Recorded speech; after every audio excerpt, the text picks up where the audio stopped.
Now, your Smart Buildings video cast and podcast for the week ending May 22nd, 2016. My name is Eric Stromquist, and I'm the host of Control Talk Now, your Smart Buildings video cast and podcast. And all our listeners are wanting to know if the man, the myth, the legend, my co-host, the one, the only, Kenny Smyers, made it back safely from New Orleans. Well, I'm here to inform you, not only did he make it back, he made it back with a new vim and vigor, as you will soon see. Hey, Kenny, welcome to the show. Big dog. Yep, thank you very much, Eric. I made it back. It was a interesting drive. My brother and I drove down. We tag teamed. It's a 17-hour drive from Pittsburgh to New Orleans, and it's a great drive. America, it's an amazing place. It's so big and so spacious, and there's so many different people having different dialects, different.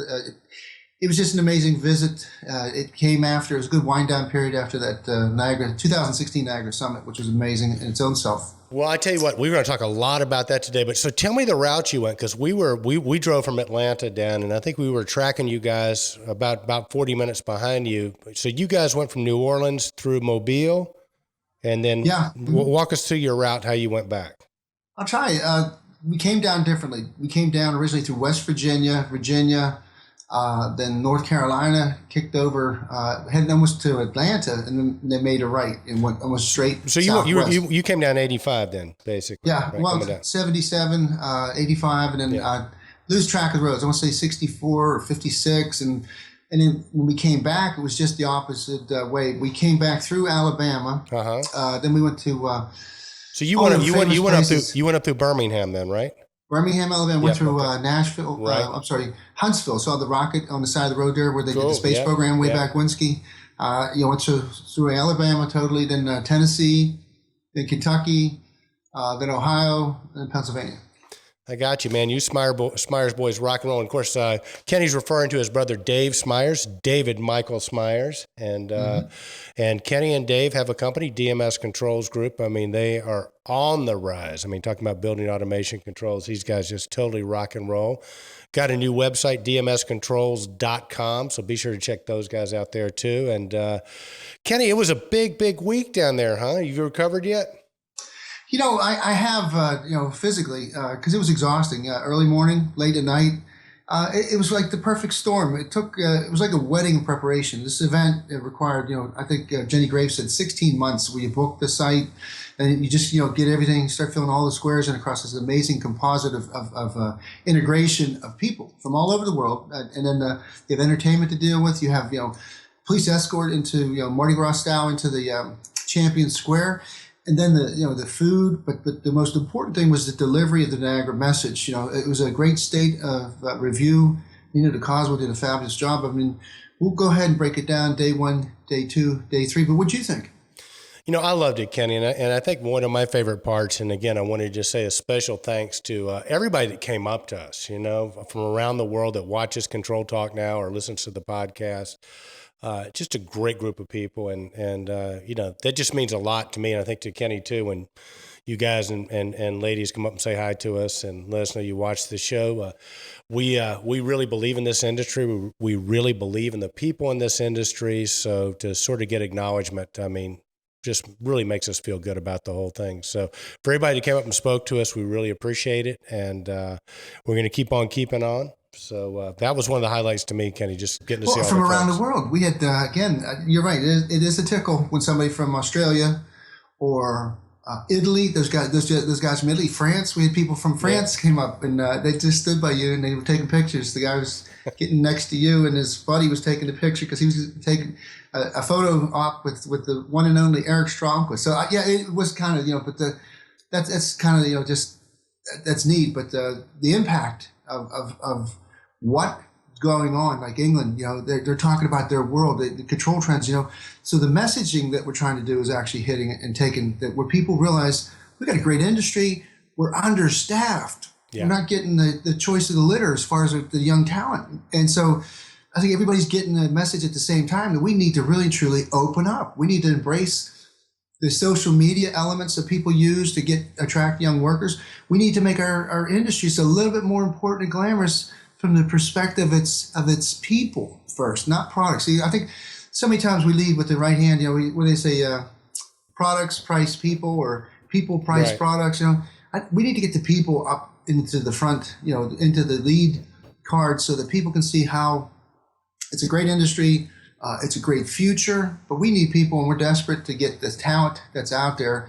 And so the people from Australia we're talking about, it almost sounded like something we were saying. I mean, it almost sounded exactly what we've been saying over one of the critical trends is getting young guns into the business, because they'll pull their friends and associates, and they'll get more people looking at being a technician. The HVAC world, it's given that to be a first world country, you have to have all this amazing technology, but it's all behind the walls and the wireless, and people don't see the actual how it's done. So it was good to hear. That was very rewarding to hear people aligning with the themes. Light litter took a big. Well, hang on, Kek. I want to just sort of chime in here on the young people and attracting them into the industry, because that's a theme that we picked up all along with Ken Sinclair. Sort of our prophet, if you will, Ken Sinclair, AutomatedBuildings.com, and Ken sort of sees out in the future and looks back. And I think Jim Young, our other Nostradamus type guy from Realcomm Ibicon, would agree with this. This industry, there is so much more demand than there is supply right now. And I really think it's an industry that forget about going to law school. You're just going to be paying student loans off forever. Forget about being a doctor. You're going to be paying student loans off forever.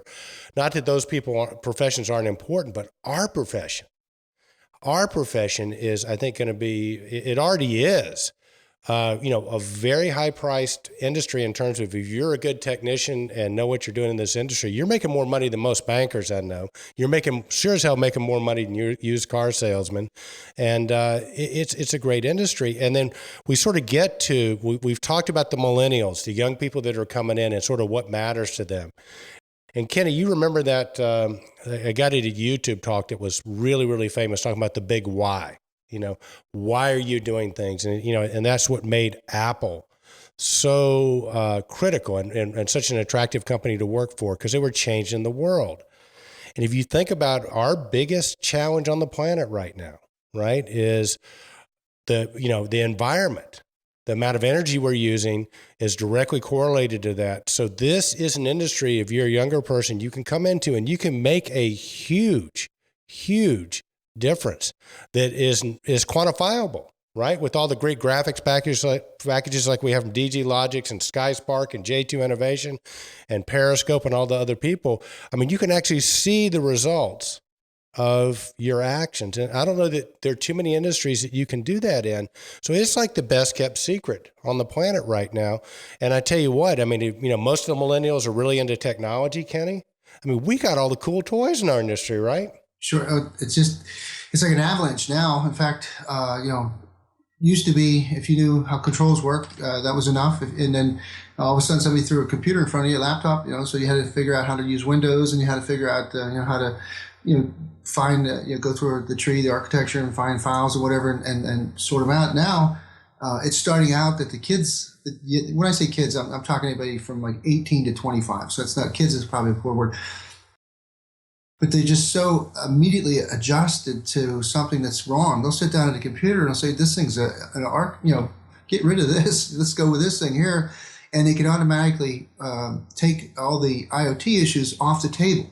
And then they can focus on actually learning how equipment works and how, and the engineering aspects. So I think Ken Sinclair, like you mentioned him, he said that we're going to learn exactly what we need to learn. So you're not going to go to school and learn 4 years of everything with the history of engineering and architecture. You're going to spot learn. You're going to learn how to do something like this, like tune a chiller. And you're going to learn how to do this. Basically a sales engineer approach. When we go to factory schools and get the certificates for the walls. We learn how one product works in one application at a time. And so that's the amazing thing. And some of the video libraries that we're creating and some of the video archives that are available, now we're seeing a synthesis of how a young person can come in, play with the toys first, access that incredible archival library, the Alexandria Library of HVAC, which primarily now rests at the, I would say, Ken St. Clair site, automated buildings. If you go in there and you look at how to do something, you'll find an article somewhere exactly where you need to be as far as getting some insight and understanding on how this works, how you do this, and whatever. So that was one of the major things I saw. And then, like, again, the light litter. We had people. Well, hang on. I'm not ready to talk about light litter yet. I got more stuff with these young guns. I got to hit in on. So I just want to give a great example. I mean, there are a lot of great examples out there. Our friend Brad White from up in Canada, he and Rob Allen are consummate young guns. But let's look at Hepta Systems. Our friend Ted Houck and Jason and Jeremy Houck. I mean, they're out there, and Ted is telling me. And Hepta, if you don't know, is a systems integrator that's just going through the roof, right? I mean, I think Ted said they went from 5 people last year. I think they got 40 or 50 now. And Ted is really dialed into hiring these young, super, super bright people and then setting a framework up where they can rock and roll and go. So, I mean, that's a great example. So if you see Ted if you haven't at Realcom, Ibicom, I think he'll be there. You should talk to him about that. And these guys, it's just a great example. And I think part of it, Kenny, is you have to be willing to hire people that might be a lot smarter than you are in certain domains, right? And, he's talking about some of these guys he's got on staff, and they're scary smart with what they do. So I think it's, getting them to come on board with you is a key piece, and then setting a framework up where they can thrive and survive is the other part of it. Because they don't look, feel, sound, walk, talk like the people we're used to dealing with. There's a completely different group. And Jason and Jeremy, you guys kind of bridge the gap. I mean, talk Jason and Jeremy Houck, they're young guns, but they're kind of old young guns right now, right? I mean, you got almost got to get younger than that. Remember Paul Oswald, probably 2 years ago at the AHR, he was in the collaboratorium with Ken St. Clair, and he screamed to everybody, get the person into the picture first, and the people. He said that half of the people in that auditorium or that in the viewing area were already too late. They missed the boat. So You're right. Everybody that is aware of the rapidity of technology and how it's just an avalanche needs to get the young minds into the system as quickly as possible, because they can carry that load so much easier. To them, it's not a burden. If you take somebody who's midstream in their career or even in the autumn of their careers, they don't want to hear this. They got a sweet spot. They just don't have it. So when you talk about the Houck family, they've actually got the senior and then two junior executive styles that they bridge it all. Ted Houck, to his credit, he gets it. He knows this stuff. He eats it up. That reminds me of another integration firm that won the Master Systems Integrator or Systems Integrator of the Year. That was automated integrated out of Oklahoma City. Wow. You go into their meeting and there's nobody over 40 years old. It's like the whole world was reset back several generations, so that the young guys coming in now, they really get it. They carry so much weight and in a diversified background of IT, security, cameras, they got it all together, but they all synthesize it well because they speak that same young technical language. So you're right about the toys. Our industry, it should be fascinating to a young person coming out of the technical backgrounds. If you're doing math and engineering, I mean, you should plunder our industry. Well, you really should, Kenny. And I think one of the skills for us to learn, and maybe Ted Houck will teach us how to do this, is, how do you manage and inspire and make sure that the millennials are productive? Because one of the key features that we got from Johnson Controls and Chris Eichmann at the last Johnson Controls Customer Summit, which is, by the way, the next one's coming up in October in Nashville, so looking forward to that. But one of the things we got out of the millennials is what they're doing's got to matter to them, right?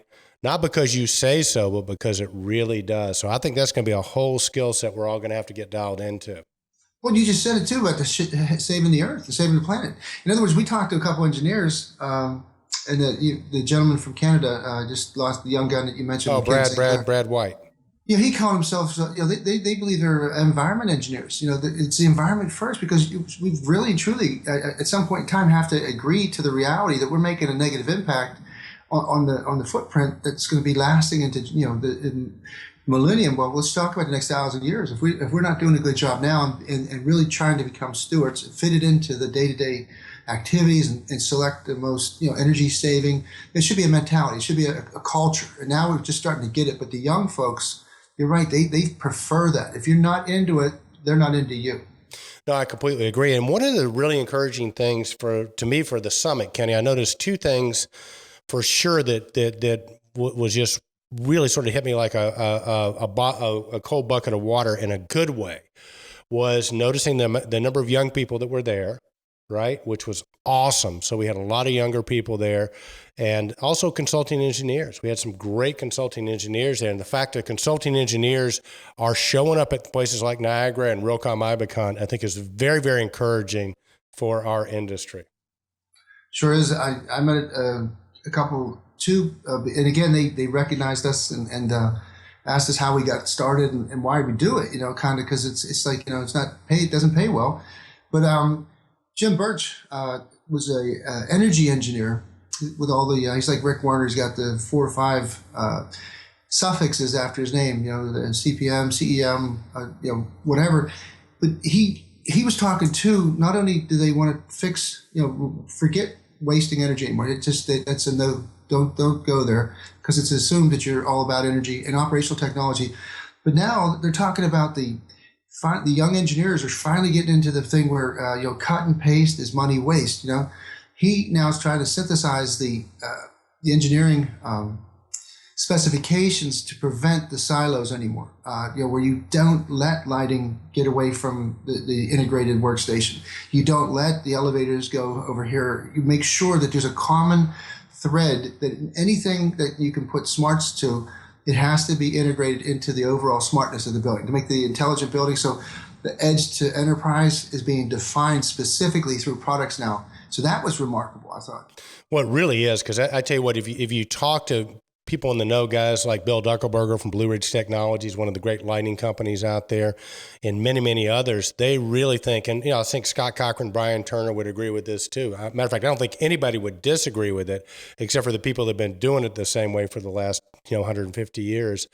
There's so much waste and inefficiency by having those things in different sections in the specifications. So it's encouraging, because I think the engineering community is getting it. I think they're really realizing for them to create value for their user customers, they got to figure out ways to bring these technologies in such a way that the integration is smooth and flawless, and cuts inefficiencies out of the system.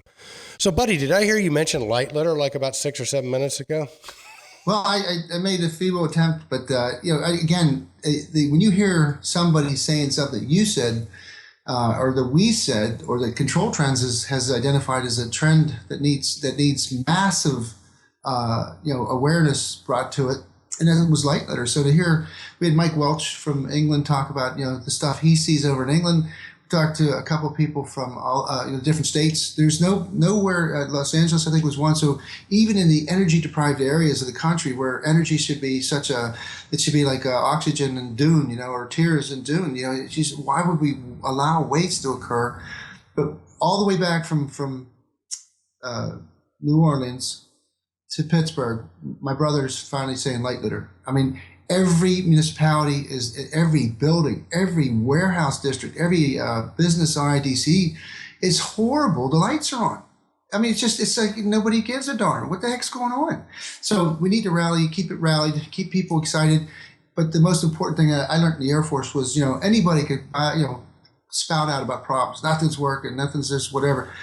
We had a commander when he said, listen, anybody can cite a problem, come up with a solution. I don't want to hear you announce the problem until you at least gave it thought and give us your best thoughts on what the solution should be. And that's the crazy kick with light litter, is it's very, very fixable, very solvable. No, I think it is, Kenny. And it's also just a great prospecting tool, because, I think all of us in our industry, whether you're a consulting engineer, whether you're a distributor, whether you're an integrator or a contractor, our biggest cost, bar none, is the cost to send salespeople out to get business, right? I mean, I don't know about you. I don't have time to see salespeople. People don't have time to see salespeople or sales engineers unless they have a problem. And the only way they're going to know they have a problem, like light litter, which is Kenny's a term Kenny came up with, which is basically the middle of the day. It's a beautiful, bright day, and your outside lights are on and your parking lot lights are on. It's huge waste. Kenny calculated at $2 billion a year, but it is so easy to solve. So if you're a salesperson or a sales engineer, you see light litter, I mean, it's pretty easy to pull in, find out who the financial guy is, and make a call because it's so fixable. It's a time clock. It's making sure that the photo cell's adjusted correctly. It might even be an integration opportunity, but typically when those things happen, it's not because they don't have devices in place.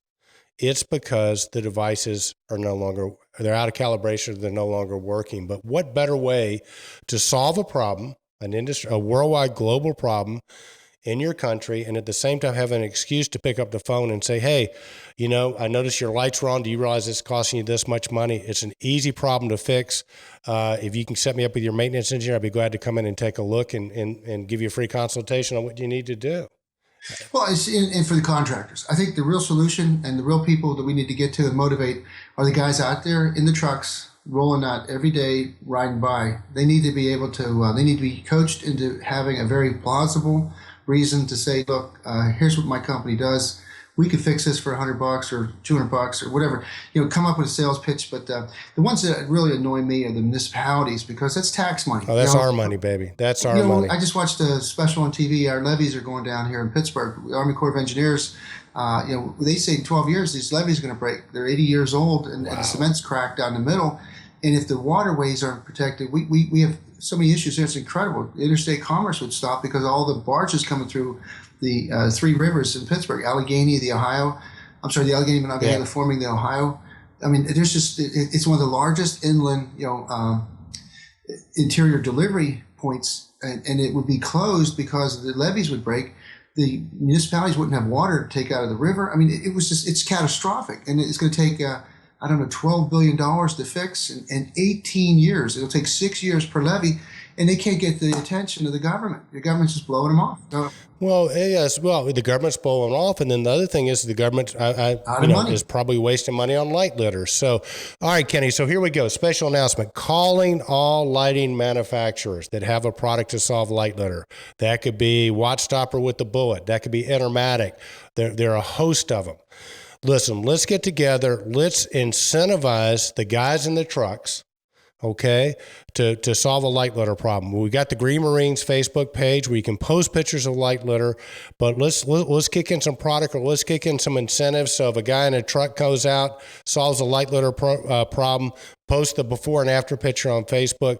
Let's find a way to incentivize that guy. So Kenny and I are open for suggestions. Like Kenny says, we know we've got the solutions. We just need to organize. We need to rally behind it. But if you're a lighting manufacturer that has lighting controls, I mean, what better way? You said that. Well, let's get Google.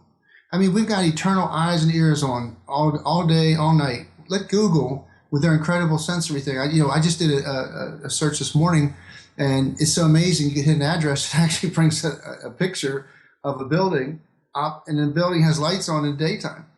How about Google helping us out here? Google, why don't you take a sampling of the highways and using your technology to help identify all the lights that are on in the daytime in areas where they shouldn't be on. Now, if there's inclement weather or it's all factored out. So if you have overcast, if you have fog or whatever, then the sensor in conjunction with the program and the reading of the lumens says, okay, we still need lights even though it's 12 o'clock because of the obvious conditions, torrential downpour, whatever. So, but there's technologies that should be able to sense this and then issue tickets. Well, Kenny, and issue tickets, I love it. Okay, so Google is going to be at the next event we're going to be at with Jim Young, Howard Berger, Realcomm Ibicon, which is the next big event where real estate and technology come together. I know Google will be there. Google, we're coming to find you. We're gonna give you the first opportunity to solve this global problem. If not, we'll just go to Elon Musk because he'll fix it. Once he gets that rocket down, he's landing rockets now. It's awesome. What an amazing thing that was. Okay, let's go on to the show, Eric. Let's go to the show, buddy. Hit it. What's our first post? Well, Big I'll tell dog. you what, because our Mr.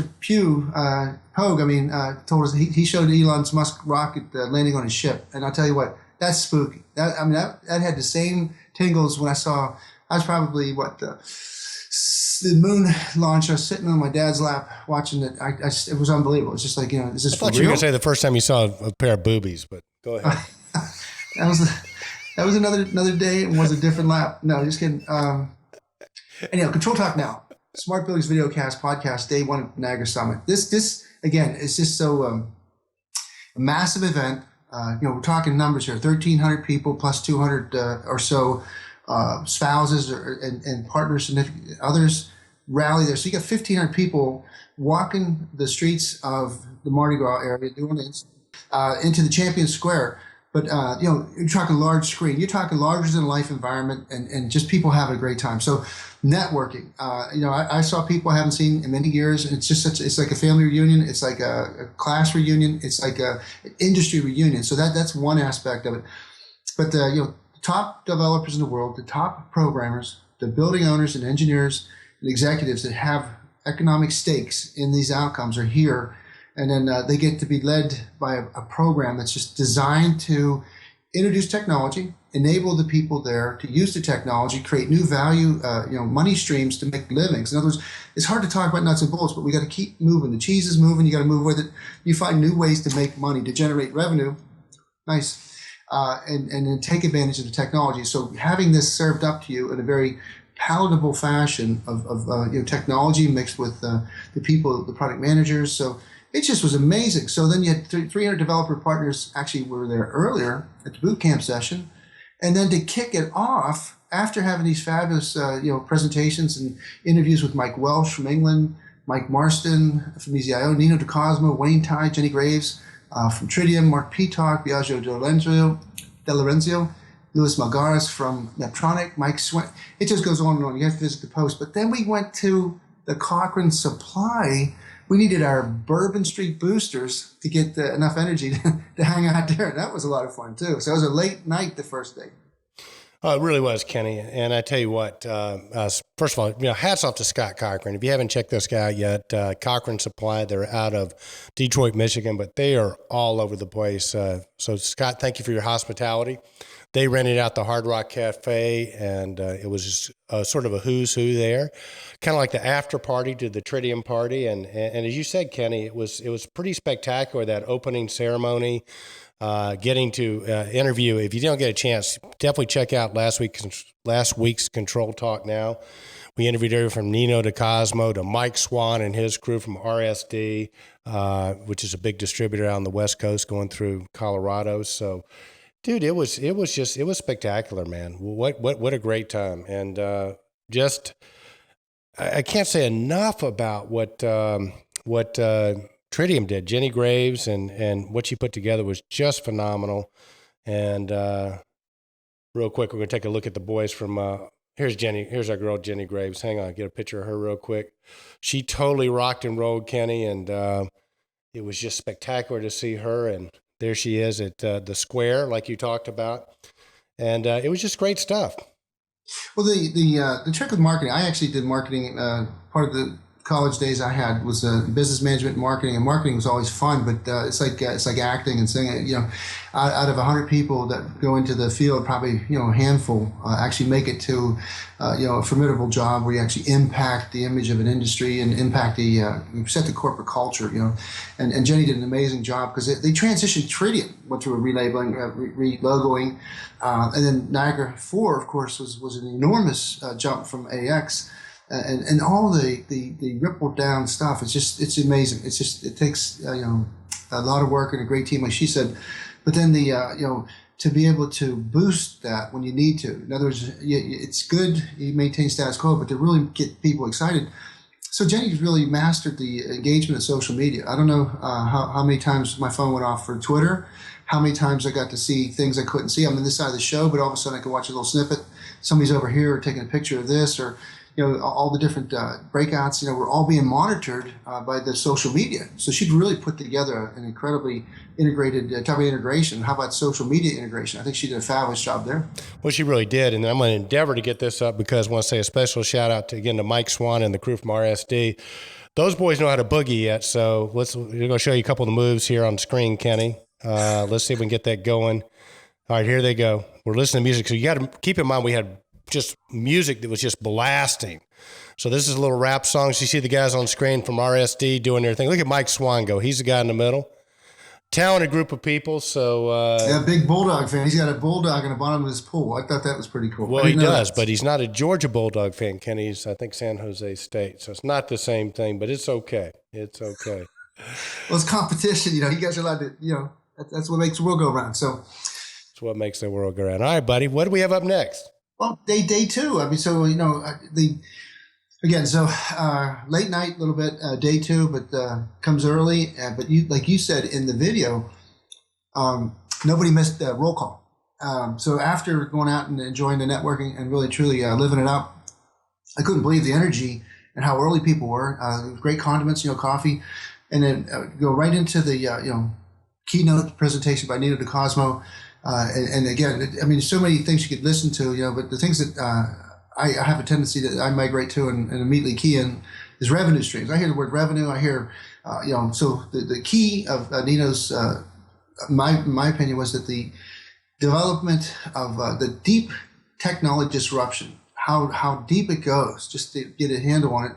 But that is opportunity. It's like tilling the fields of the future and finding the ability to fully leverage technology, achieve operational excellence, and develop new revenue streams. So I love hearing that because I think it really motivates you that you're in the right place. You're sitting in the right chair at the right place at the right time because this is important stuff. It's going to really impact your life.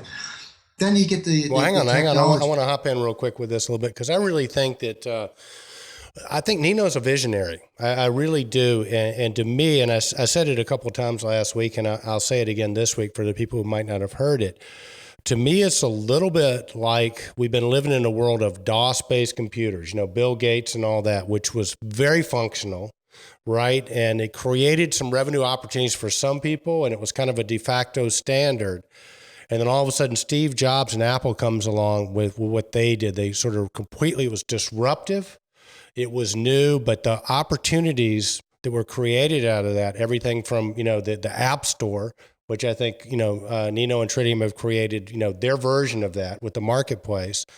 So I really think, when we start talking, Kenny, about the smart buildings controls renaissance, I think Mike Marston, EasyIO, and all the people are contributing to it, but it seems like that maybe Niagara is the nucleus which everything's going to rotate around. And not that there are not going to be a lot of other technologies that maybe even compete with Tritium or Niagara, but I think Niagara is always going to be a factor and always going to have an influence.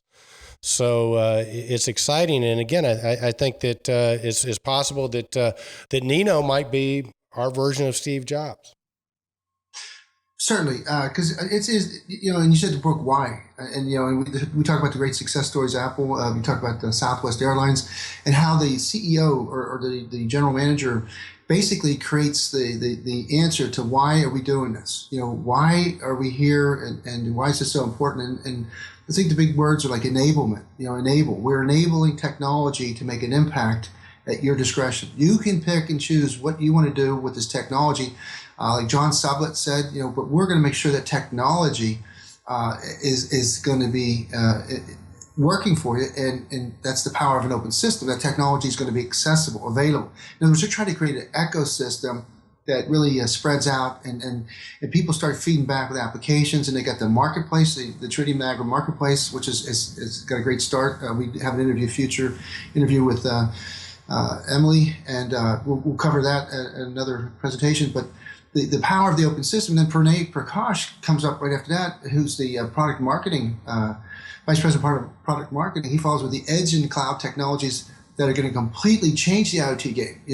So we talk about the edge analytics now, going up to the enterprise and all the parsing of data, which we'll cover that a little bit later. But to have that just in the keynote address session, you knew you were at the right place. And about the other technologies, there were some other great players there. You had Project Haystack, which got its recognition. So some of the things that you and I have been to the Project Haystack meetings, where we know that templating and the issues that are caused either through error or not on purpose, or the errors that are being made on purpose, they're being identified. So the Project Haystack now has got it's made its impact. and it's being recognized and accepted. So that's going to that's going to catch on much faster now because all the manufacturers are going to start putting, the same semantics into their equipment. So there's not going to be 9 ways to call an outside air sensor an outside air sensor. So I mean, it's just fabulous. Well, right. No, delivery of technology. Well, I completely agree, Kenny. And I think the other thing that was really cool about that is I've seen people that were more excited after this particular summit than any other time. And one guy in particular, Mike Marston, let's see if I can get him on here, actually had a meeting and made an announcement.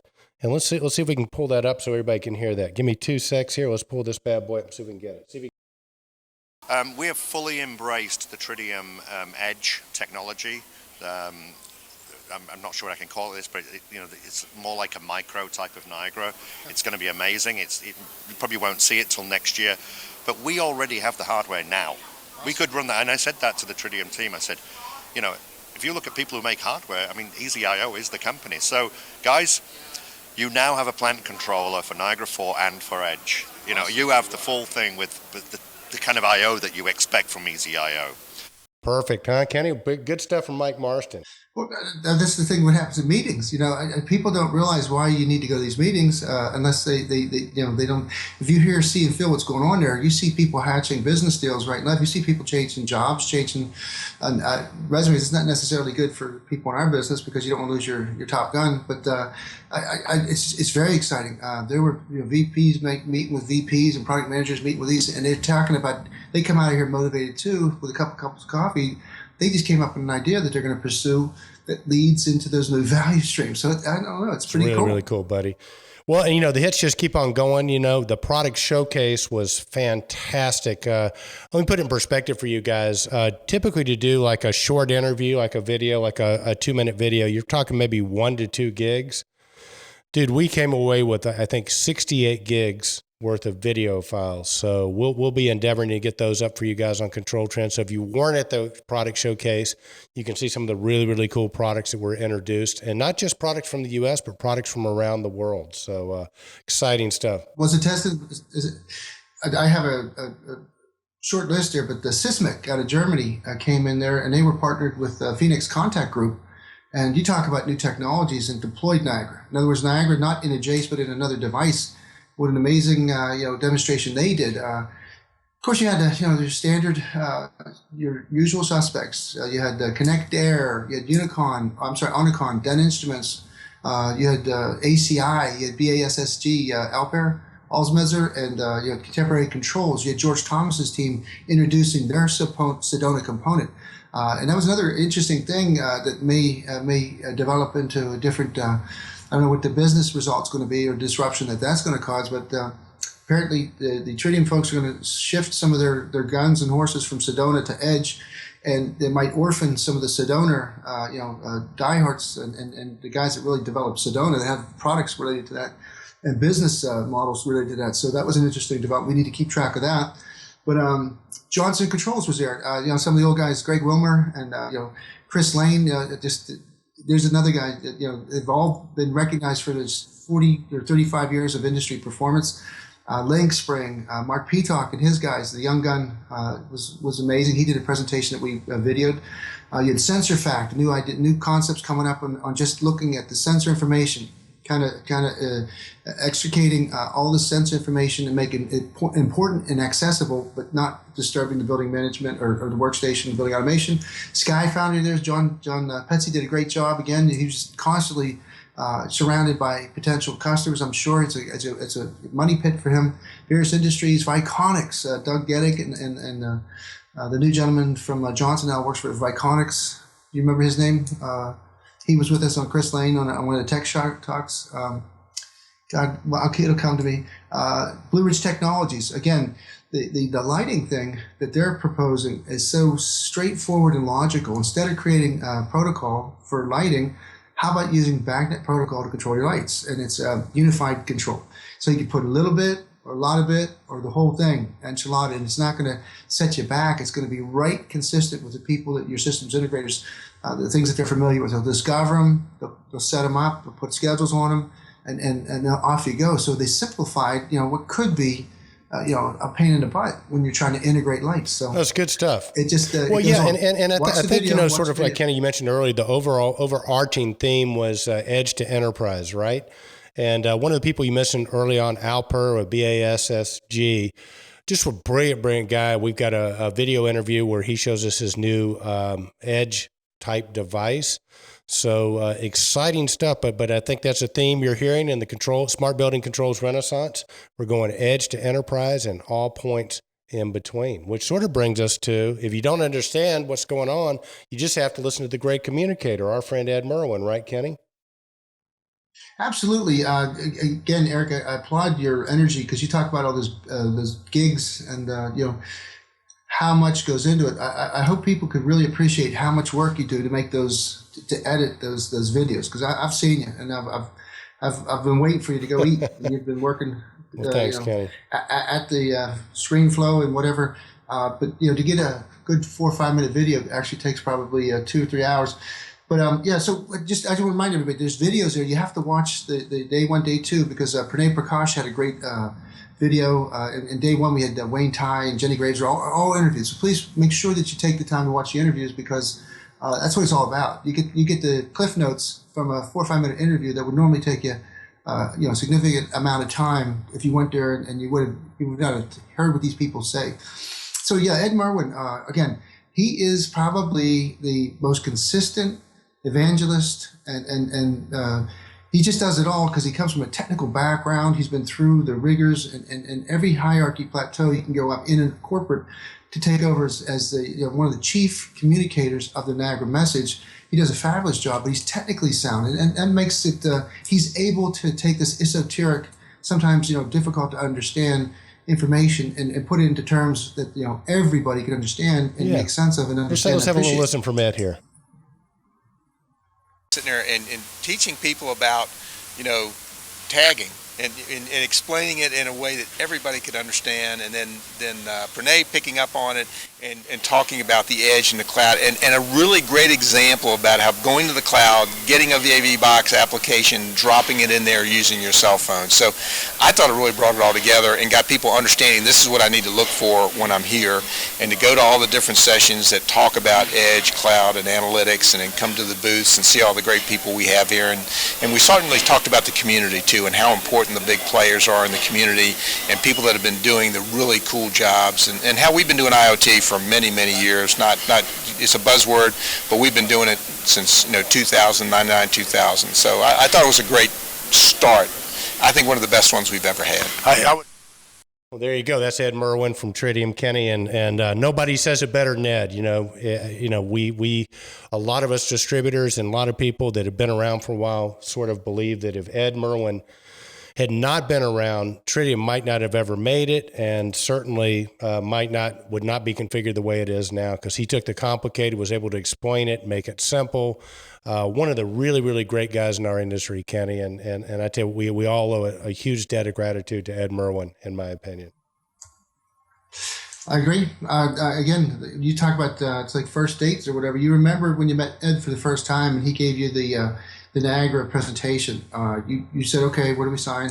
When do we go to school? Because it was just that you knew you had to be into it. So he's a consummate, engineer, sales engineer. In other words, but he really is passionate. And I think what Ed amazes me most is how he renews himself each time. He's never repetitive. It's just so it takes a lot of work. He makes it look easy, but it's actually quite a commitment, professionally and personally. And then, what happens, Eric, here is like all great things come to an end. All great concerts come to an end. Movies end and leave you teary-eyed or whatever. This tempest of technology and tsunami of industry superstars actually comes to an end, but it does in a very, very handy fashion. The next post we had was day 3 at Niagara Summit. And again, we have the title, Lino de Cosmo, Leadership Extraordinaire, which is cool as can be. But because we're playing back that you do have to have leadership. It's not magic. You have to have a game plan. You have to get that message out to people that they fully understand it, embrace it. And once you do that, then incredible things happen. So congratulations. Well, congratulations to Nino. Did a fantastic job, Kenny. And let's take a minute and hear what he has to say. Full experience again. to Niagara Summit 2016. We've had a tremendous amount of positive feedback all the way from the location and the opening event on Friday night in Champion Square, the keynotes yesterday, Monday morning to kick it off, all the content in the afternoon, just a tremendous amount of positive feedback. And then again this morning with David Pogue, I mean, just did a wonderful job bringing together consumer and commercial and the Internet of Things, and making fun of some things too, right? And just giving everybody a good chance to have some fun. And so we got a great lineup again this afternoon, then a big gala dinner, and I got to tell you, I wish I could tell you that somebody's given us some feedback says that we could do this better or that better, but we just haven't gotten it yet, and that's great news. Yeah, there you go, Kenny, and I completely agree with that. That's a great thing when all you get is positive feedback, and I think, dude, they probably get an A+ for what they did this particular summit. Well, I mean, if you think about it, you got a chance to see your review. Well, first of all, I want to just say that how the community keeps growing.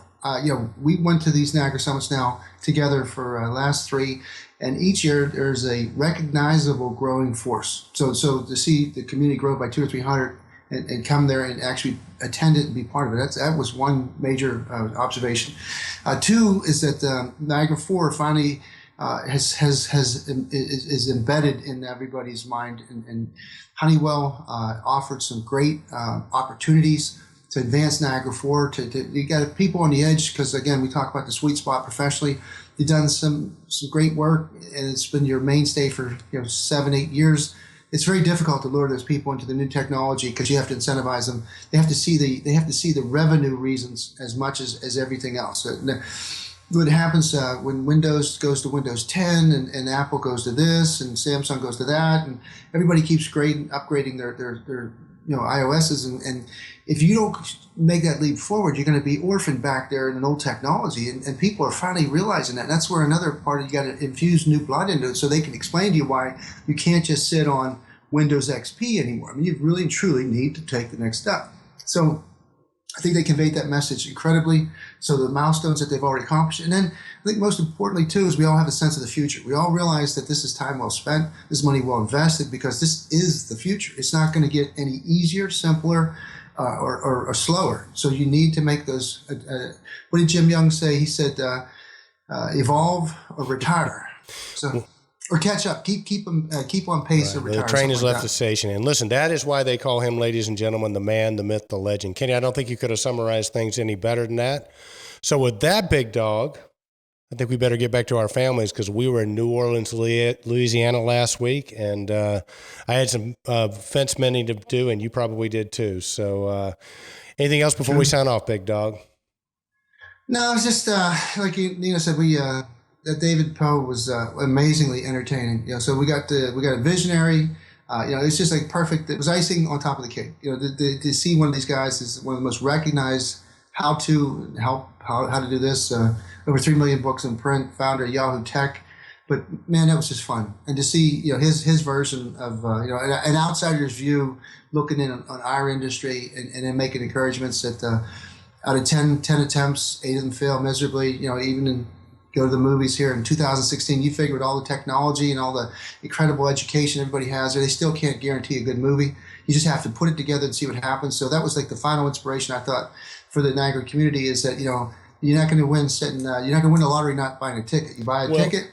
Yeah, see what happens. You got to play in the game. But the other thing that really encouraged me, Kenny, is he spent his whole presentation talking about all these diverse sort of IoT apps and different things you can do, and the one thing that's missing is a piece of software that brings them all together, and that's where maybe the opportunity for Niagara and the rest of us lays ahead. So well said. Well, listen, Kenny, with that, a special thanks to everybody at Tritium for their hospitality, and congratulations on another great conference. We really appreciate being involved in that. And we are Jim Young, Howard Berger, Lisa Woods. We're coming for you next. So get ready. We'll be at the Realcomm Ibicon conference out in San Jose, the end of June. There's still time to register for that. So with that, Kenny Smyers, a very, very, very special thanks to all of our viewers. We really appreciate it. It was great seeing you guys at the Tritium Summit and girls at the Tritium Summit. So with that, Kenny Smyers, I will say, be bold and stay in control. Indeed, Eric. Indeed, Kenny Smyers.